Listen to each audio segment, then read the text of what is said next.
ষড়যন্ত্রের আতঙ্ক হলো এই 32 নম্বর। সুতরাং এই 32 নম্বরের এক্সিস্টেন্স বাংলাদেশে আর কোনো রাইট নাই।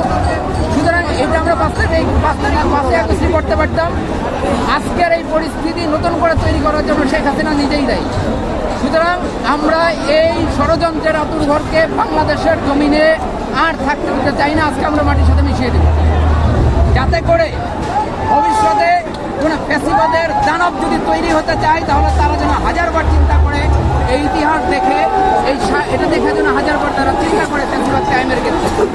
আরেকটা কথা আমি বলতে চাই, সেটা হলো আমরা ফ্যাসিবাদের যে ফেরাউন কন্যা তাকে আমরা দেশ থেকে তাড়িয়েছি ঠিকই, কিন্তু তার যারা থানাপোনা আছে তারা এদেশে এখনো তাদের মধ্যে বিন্দুমাত্র কোনো অপরাধ বোধ নেই, বরঞ্চ তারা এই বাংলাদেশ নামক রাষ্ট্রের বিরুদ্ধে ষড়যন্ত্র করেই যাচ্ছে। শুধুমাত্র সিভিল প্রশাসন নয়, রাষ্ট্রের প্রত্যেকটা অর্গানেই এই 16 বছর ধরে যে ফ্যাসিবাদ তারা কায়েম করেছে তাদের দোসররা প্রত্যেকটা সেক্টরে তারা আজকে থাবা বসিয়ে আছে। প্রতিটা সেক্টরেই তারা ষড়যন্ত্র করে যাচ্ছে।